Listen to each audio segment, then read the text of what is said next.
Pressure बहुत होता है, एवरी टाइम आप ब्लड रश आपका चालू रहता है हर समय। कुछ नहीं कर सकते, वो करना ही है हमें काम। ग्लैमरस जो है वो ग्लैमर एक्टर्स के लिए नहीं होता, वो ग्लैमर सिर्फ ऑडियंस के लिए होता है, हमारे लिए हार्ड वर्क होता है। प्रेशर बहुत था कि फर्स्ट सीज़न से मुझे कुछ अपने आप को बेटर प्रूव करना है। मैंने 800 एपिसोड में इतने एक्सप्रेशन, इतने इमोशन जिए थे कि सब कुछ दे चुका था मैं अपना। मुझे लगता है कि एक स्पिरिचुअल रिवॉल्यूशन, एक पूरी दुनिया में एक स्पिरिचुअल रिवॉल्यूशन आ रहा है। आज हम धूप में काम करते हैं, मेरे सर पे बाल नहीं है, कपड़े बहुत कम पहनता हूँ ऊपर। धूप में पूरा टैन हो जाता है, जल जाता है, स्किन जल जाती है, रैशेज़ हो जाते हैं। एक क्यूरियोसिटी भी होती है कि अच्छा जितेंद्र साहब का बेटा या धर्मेंद्र साहब का बेटा कैसा दिखता है, वो हीरो बनेगा तो कैसा होगा, या तो ये राइट। ऑडियंस की भी डिमांड होती है। अब रामा का एक नया वर्ज़न देखने को मिलेगा जो कि पिछली स्टोरी से शुरू हुआ है। अब रामा शर्लॉक होम्स की तरह सारे केसेज़ मर्डर मिस्ट्रीज़ सॉल्व करेंगे ओह विजयनगर माय की। गॉड! तो मैं पर्सनली अहिंसा आदमी हूँ, मुझे नहीं पसंद हिंसा, लेकिन गुस्सा बहुत आता है। आई थिंक आज हर हिंदुस्तानी के मन में गुस्सा बहुत है, इस अटैक के बारे में दर्द बहुत है, और वो गुस्सा आज निकल रहा है जो भी आज हमारे देश में हो रहा है। एक ऐसा किरदार जो इतिहास को जिंदा कर देता है। एक ऐसा चेहरा जो आज भी हर उम्र के लोगों को हंसा देता है। आज हमारे साथ है तेनाली रामा में मुख्य किरदार निभाते हुए Krishna Bharadwaj. Sir welcome to Punjab Kesari, कैसे हैं आप? मैं बहुत अच्छा हूँ, thank you so much Arpita. Thank you Punjab Kesari for having me today. Sir आप फिर से तेनाली रामा के किरदार में लौटे हैं। आज खुद आप तेनाली रामा के किरदार को एकदम संजो कर बैठे हैं। कैसा लग रहा है सर ये जब आपने दोबारा स्टार्ट किया? बिकॉज हम फर्स्ट सीजन में देख चुके, already it was a hit. Second season में दोबारा यू आर प्लेइंग, हाउ, मतलब how emotionally you are connected to this show? तो मैं इमोशनली तो I am very very very connected and invested in this show. ये show it's it's a very demanding show. ये सबसे पहले तो मेरे बालों का डिमांड करता है कि मेरे बाल राइट। उससे हटवा देता है, मुझे टकला कर देता है ये कैरेक्टर। अच्छा, और इट्स उसके not a wig? I am actually bald. I shave my head every single day. So my okay. makeup starts with shaving my head every day. So okay. the demand of the show starts from there, that I should sacrifice my hair first, and then Tenali Rama has given everything in my life. जो भी मुझे मिला, मुझे तेनाली रामा से बहुत कुछ मिला। 2017 first season started और उसके बाद लाइफ चेंज हो गई। It's such a nice, happy, mischievous character that people love to watch it, and I think I have made a legacy of my own through this character. कि second season में भी हम आए और हम उसी उसी शिद्दत से आए और अभी तक अच्छे से चल रहे हैं।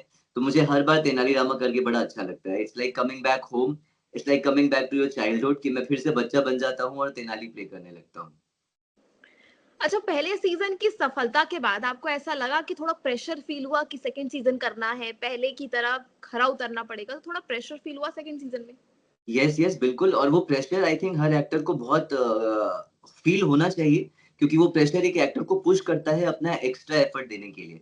हमने फर्स्ट सीज़न में अराउंड 800 एपिसोड्स पूरे किए थे। अब इतनी मेहनत और इतना इट्स अ वेरी ग्लैमरस जो है वो ग्लैमर एक्टर्स के लिए नहीं होता, वो ग्लैमर सिर्फ़ ऑडियंस के लिए होता है। हमारे लिए हार्ड वर्क होता है, and it's a very difficult show for every department. तो जब सेकंड सीज़न आया और मैंने जब करना शुरू किया तो प्रेशर बहुत था कि फर्स्ट सीज़न से मुझे कुछ अपने आप को बेटर प्रूव करना है। मैंने 800 एपिसोड में इतने एक्सप्रेशन, इतने इमोशन जिए थे कि सब कुछ दे चुका था मैं अपना। बट अब 4 साल के बाद सेकंड सीज़न आ रहा था और मैं क्या नया करूँ ऐसा, या क्या डिफरेंट करूँ जो नई ऑडियंस आए, नए लोगों को मैं पसंद आऊँ। तो वो प्रेशर फील हुआ और मैंने एक्स्ट्रा एफर्ट डाले एंड अभी भी डाल ही रहा हूँ। I hope that's work for our show. Right. अच्छा, तेनाली रामा का कैरेक्टर प्ले करने में आपको फर्स्ट टाइम जब स्क्रिप्ट सुनाई गई होगी, आपको इसके बारे में बताया गया होगा, उससे लेकर अब तक, क्योंकि हम सेकंड शो देख रहे हैं, सेकंड सीजन देख रहे हैं, तब से लेके अब तक आपने क्या कुछ सीखा है इस कैरेक्टर से? क्योंकि काफी डिफिकल्ट कैरेक्टर है टू पोर्ट्रे एकदम से, क्योंकि इसके बारे में बहुत लोगों को पता है पहले से, बच्चे आई थिंक जी, कार्टून्स में भी देखते थे, तो उस चीज जी, को फिर ऑन स्क्रीन लाना, अपने अंदर लाना, हाउ जी। डिफिकल्ट इट वाज, कैसे मुश्किल रहा आपके लिए? पता है समहाउ मैंने हमेशा ये क्वेश्चन बहुत पूछते हैं लोग कि कितना डिफिकल्ट रहा या आपने क्या तैयारी करी। मुझे जब फर्स्ट सीजन मिला था तो मुझे बोला गया था कि जो डीडी वन पे दूरदर्शन पे तेनाली आया था 92 में, अराउंड 26 एपिसोड्स आए थे राइट। 1992 में, कि वो देखना, जो आप देखोगे तो पता चलेगा। बट मैंने वो देखा नहीं बिकॉज मैं बिलोंग करता हूँ रांची झारखंड से। तो वहां पर हम चंदा मामा और बाल हंस और नंदन, ये सारी हम हमारे बचपन में जो बुक्स होती थी, मैगज़ीन्स, उसमें तेनालीरामा की स्टोरीज़ बहुत पढ़ते थे। हमारी एनसीईआरटी की बुक्स में भी तेनालीरामा की स्टोरीज़ थी। तो हम एक्टर्स अगर कुछ विजुअल देख लेते हैं ना, तो हम उससे इन्फ्लुएंस होकर वैसा रिपीट करने की कोशिश करते हैं। तो मैंने देखा नहीं वो। और समहाउ जैसे-जैसे स्क्रिप्ट आती गई मुझे लगा कि मैं अपने आप ही रामा बनता जा रहा हूँ और माँ का आशीर्वाद था और अपने आप मैं कई बार मैंने खुद को सरप्राइज़ कर दिया कि हेला मैं ऐसा एक्टिंग कर रहा हूँ, ओके। तो ऐसा कुछ तैयारी नहीं की, सीखने के लिए बहुत कुछ मिला इस कैरेक्टर से। मैं हमेशा कहता हूँ तेनालीरामा करके मैं एक बहुत खुश इंसान बन गया। मैं इतना खुश इंसान पहले था नहीं जो मैं तेनाली करके, रामा करके मैं खुश हो गया बिकॉज़ ये बड़ा खुश कैरेक्टर है। ये हँसता है, हँसाता है, मज़े करता है। तो आप जब 12 घंटे दिन के ये कैरेक्टर इस तरह का कैरेक्टर प्ले करते हो ना, तो आप उसके कुछ एलिमेंट्स अपने अंदर सबकॉन्शियसली ले ही लेते हो। Right. That's the best part about Rama. अच्छा, आपने हमने देखा है कि लोग जो हैं ऐसे जो शोज़ है देखना काफ़ी पसंद कर रहे हैं आजकल, क्योंकि आप लोग ऐसी लेगेसी क्रिएट कर रहे हैं, इतनी अच्छी एक्टिंग कर रहे हैं, तो लोगों को ऐसे शो से काफ़ी ज़्यादा कनेक्शन फ़ील हो रहा है और जी। ऐसे माइथोलॉजिकल शोज़ का या रिलिजियस शोज़ का या पौराणिक कथाओं को लेके काफ़ी कनेक्ट कर रहे हैं। तो आपको जी। ऐसा लगता है कि आज जो है टेलीविज़न पे इस चीज़ का ज़्यादा स्कोप है as compare to daily shows जो आते हैं, डेली सोप्स जो आते हैं, उससे यस, हट के यस। लोग अब कुछ अलग देखना चाह रहे हैं? जी, जी, जी, बिल्कुल। और मुझे लगता है कि एक एक स्पिरिचुअल रिवॉल्यूशन एक पूरी दुनिया में एक स्पिरिचुअल रिवॉल्यूशन आ रहा है। जहाँ पे यूथ जो है, स्पेशली यूथ है जो स्पिरिचुअल लाइफ चूज़ कर रहे हैं, स्पिरिचुअलिटी की तरफ आगे जा रहे हैं। अपने धर्म के बारे में जानना चाहते हैं क्या हो रहा है। अगर हम रील्स भी देखें तो कॉमेडी चलती है, फन चलता है और स्पिरिचुअलिटी के बारे में, अपने धर्म, सनातन धर्म के बारे में जो रील्स होती हैं वो ज़्यादा चलती हैं। और हमारा show is about both the things. I mean, it's funny, it's intelligent, it gives you social messages and it tells you about our dharma and society and everything. तो ये बहुत अच्छा एक amalgamation है सारे इमोशन का हमारे इंडिया के लिए, इंडियन ऑडियंस के लिए। I think it's a perfect package for today's audience. इसलिए मुझे लगता है कि ज़्यादा से ज़्यादा ऑडियंस को ये देखना चाहिए। जी। आपने अभी कहा कि आप तेनालीराम को पूरा पोर्ट्रे करते हैं, तो आप खुद भी हँसते हैं पर्सनल लाइफ़ में भी। तो अच्छा, आप इतना हँसाते हैं लोगों को, तो आप रियल लाइफ़ में कैसे इसको करते हैं? क्योंकि कहते हैं कि जो बहुत हँसाता है, बहुत हँसता है, उसने अपने अंदर बहुत दर्द छुपाया होता है। तो इज़ इट दैट ये तो ट्रू? ये तो आपने ये तो आपने कटार मार दी मेरे सीने में। ओके। हाँ, ये बात तो सच है। अ, ब क्या है कि हम एक्टर्स की लाइफ़ बहुत ही स्ट्रगलफुल होती है, स्पेशली हम जो इंडस्ट्री से बिलॉन्ग नहीं करते। मैं रांची से आया हूँ, मुझे 20 साल हो गए बॉम्बे में। I have had my shares of struggles and all that.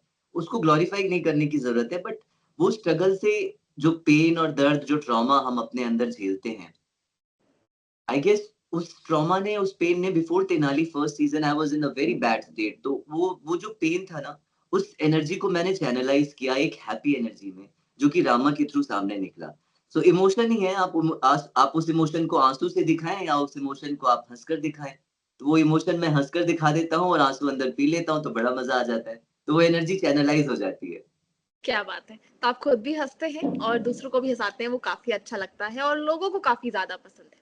जी। अच्छा, हम आपसे पूछ रहे हैं कि अगर आपको क्योंकि आपकी पहले की भी जर्नी रही है, अभी भी आपने पूरा इंडस्ट्री देखा होगा, तो टेलीविज़न इंडस्ट्री में कुछ बातें अगर मैं आपसे कहूँ कि आपको पिक करनी हो कि ये 3 बातें इंडस्ट्री की बहुत अच्छी हैं और 3 बातें बहुत खराब हैं टेलीविज़न इंडस्ट्री की, तो वो क्या होंगी आपके लिए? आई थिंक अच्छाई में तो सबसे पहले ये कि जिस बंदे ने टेलीविज़न कर लिया, उसकी ट्रेनिंग बहुत अच्छी हो जाती है, वो एक अच्छा एक्टर बन जाता है। अगर वो अच्छा एक्टर है तो it's a very difficult media. Television करना बहुत डिफिकल्ट है, way more difficult than doing OTT और एड्स और फ़िल्म्स। डेली सोप सब लोगों के काम का नहीं है, सबके बस का नहीं है, बहुत मेहनत लगती है, बहुत शिद्दत, पैशन लगता है। तो जो इसने कर लिया वो दुनिया में कुछ भी कर सकता है डेली सोप में। अ और 3 पॉइंट्स में क्या बताऊँ? बुराइयाँ तो बहुत निकाल दूँगा मैं। क्योंकि हमारी अब बुराइयाँ बता देता हूँ क्योंकि हमारे लॉन्ग आवर्स ऑफ शूटिंग बहुत होती है बिकॉज़ हम क्या होता है कई बार हम हाँ, अगले दिन का episode. These are the basic struggles, वो जानने हैं मुझे कि ऐसा क्या है टीवी इंडस्ट्री की जो सच्चाई है कि हमको लगता है बहुत ग्लोरियस, बहुत ग्लैमरस लाइफ़ होती है, बट जो रियलिटी है वो क्या है? कि रियलिटी ग्लैमर चाहे फ़िल्म का हो, चाहे ओटीटी का हो, चाहे टीवी का, वो हमेशा वो इडियट बॉक्स में स्क्रीन पर ही दिखता है। उसके पीछे कोई ग्लैमर नहीं है, उसके पीछे हार्ड वर्क ही है, वो चाहे बड़े स्टार हों, चाहे कोई भी हो। आज हम धूप में काम करते हैं, मेरे सर पे बाल नहीं है, कपड़े बहुत कम पहनता हूँ ऊपर, धूप में पूरा टैन हो जाता है, जल जाता है, स्किन जल जाती है, रैशेज़ हो जाते हैं। कुछ नहीं कर सकते, वो करना ही है हमें काम। अब कल का टेलीकास्ट बचा हुआ है, अब 14 घंटे, 15 घंटे बिना सोए, हमें सुंदर भी लगना है, हमें फ्रेश भी लगना है, हमें अच्छा भी दिखना है, हमें 14 घंटे काम भी करने हैं, एपिसोड डिलीवर भी करना है। तो प्रेशर बहुत होता है, एवरी टाइम आप ब्लड रश आपका चालू रहता है हर समय। You are there everywhere. So it makes you hyper. This industry actually makes actors hyper, because इतना काम करने की आदत हो जाती है लोगों को कि वो खाली नहीं बैठ पाते। फिर इसलिए वो एक और स्ट्रगल होती है जब एक शो बंद हो जाता है और आपको दूसरा शो मिलने में टाइम होता है, तो आपको वो आदत लग चुकी है अब आपको काम करने की। तो ये सारी चीज़ें कुछ पॉइंटर्स हैं जो इस इंडस्ट्री में प्रॉब्लमैटिक है। But that's how I think every industry has their own advantages and disadvantages. हमारे हमारे का ये है। बट एक बार हम इस लाइफ के यूज्ड टू हो जाते हैं, फिर प्रॉब्लम नहीं होती। ओके। अच्छा, आपने acting I think DD national से आपने भी अपनी करियर की शुरुआत की है। तो जी। How is interesting this journey? आपने क्यों चुना एक्टर होना? क्योंकि स्टेबिलिटी काफी कम होती है, यू डोंट नो कि अगला शो कब आएगा इफ इट्स नॉट हिट। तो ये जो स्ट्रगल है, क्यों आपने इसका चुनाव किया?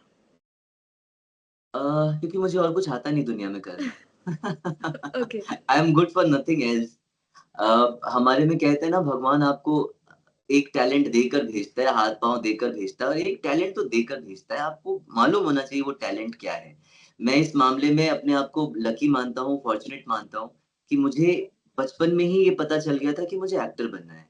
तो मेरे पापा एक्टर बनना चाहते थे, वो अपने ज़माने में आए, इंडस्ट्री में स्ट्रगल किया, थोड़े दिन रुके बट फिर चले गए because nothing materialised and then he local Doordarshan और आकाशवाणी हुआ करता था पहले। तो 7:30 से 8 बजे का टाइम स्लॉट होता था शाम को, जब लोकल रांची के लोग काम करके आते थे। तो मैंने 4 साल की उम्र में वहाँ से एक्टिंग करना शुरू किया। तो आई थिंक ओके। मैंने ये इंडस्ट्री को नहीं चुना, इस इंडस्ट्री ने मुझे चुना, क्योंकि मुझे याद है मैंने जब से बोलना सीखा है, मैं बोलता था मेरे को हीरो बनना है। एक्टर मालूम नहीं था उस समय कि एक्टर बोलना जी। चाहिए, मैं कहता था हीरो बनना है। तो अब आज पता चल गया कि हाँ, एक्टर बनना था और इसलिए मैं यहाँ पर पहुँच गया। जी। अच्छा, इतना हार्ड वर्क करते हैं एक्टर्स, एज़ एन एक्टर आपसे एक सवाल पूछा जाए बॉलीवुड इंडस्ट्री को लेके, क्योंकि उसमें बहुत ज़्यादा नेपोटिज़्म है, बहुत अच्छे-अच्छे रियल एक्टर्स हैं जिनको चांस नहीं मिलता। बहुत से टेलीविजन एक्टर्स हैं जो वहाँ पे गए हैं पर उन्हें चांस नहीं मिला, बहुत कुछ फेस किया उन्होंने। तो एज़ एन एक्टर आपका क्या पॉइंट ऑफ व्यू है बॉलीवुड को लेके कि क्या वहाँ पे रियल एक्टिंग को अब ज़्यादा प्रेफ़रेंस मिल रही है, एक्टर्स को प्रेफ़रेंस मिल भी रही है कि नहीं? कि एक कॉर्नर अभी भी वहाँ है नेपोटिज़्म का? जी, ये फैक्ट है, ये इस बारे में एवरीबॉडी नोज़ कि एक कॉर्नर नेपोटिज़्म का है और वो हमेशा रहेगा।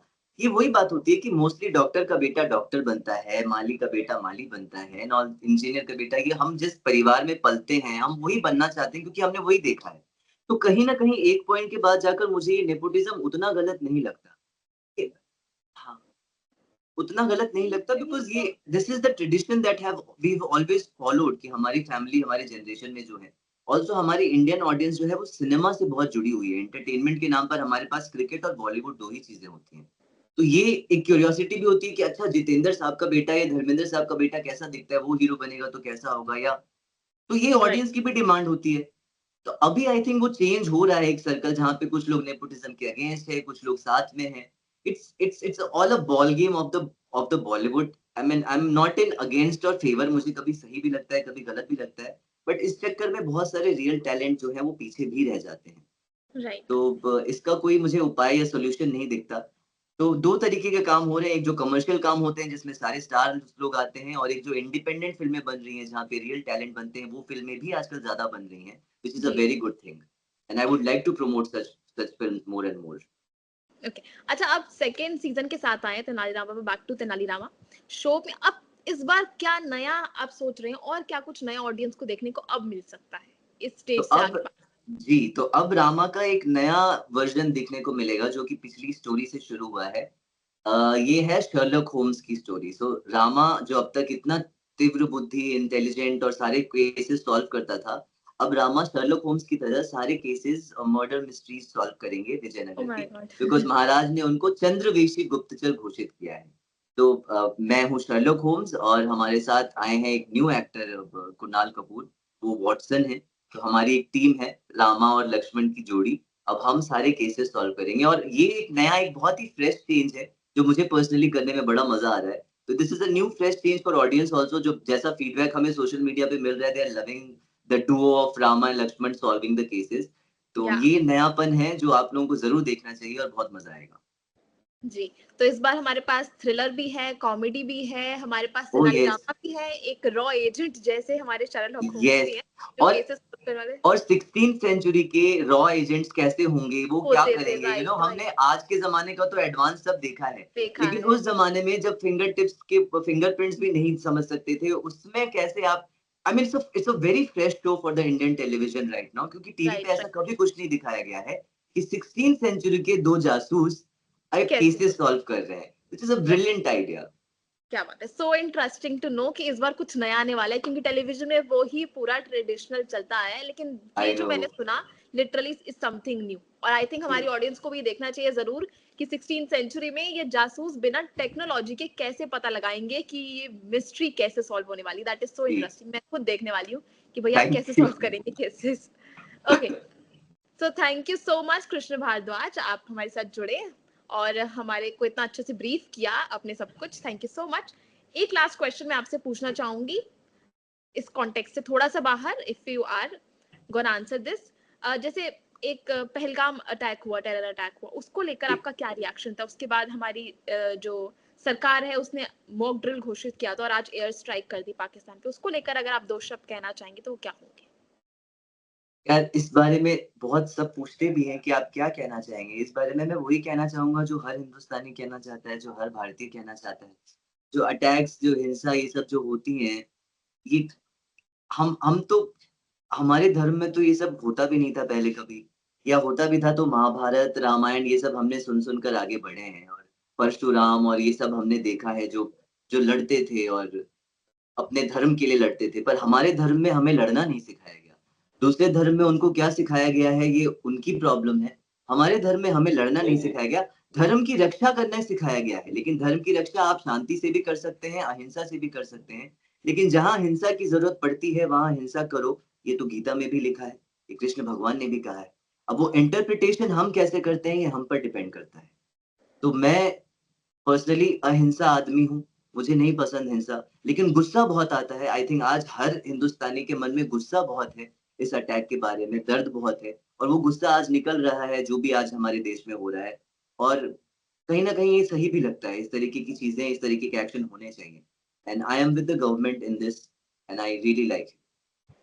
Okay sir, thank you so much. आप जुड़े, आपने हमारे सारे सवालों का इतने अच्छे से जवाब दिया है। सबसे ज्यादा इंटरेस्टिंग पार्ट हमारा जो नया सीजन का हमारा नया तरीका है और नयापन है जो, उसके लिए हम बहुत एक्साइटेड हैं और ऑडियंस से भी ये हम बिल्कुल रिक्वेस्ट करेंगे कि ये वाला जो नया एपिसोड है, वैसे तो आप देख ही रहे हैं, आपकी पूरी रिक्वेस्ट पे हमने कृष्ण भारद्वाज जी को आपके पास लेकर आए। इसी तरह आप शो देखते रहिए और बने रहिए हमारे साथ और देखते रहिए पंजाब केसरी.com। Thank you so much sir for joining Punjab. Thank you Arpita, thank you so much, thank you.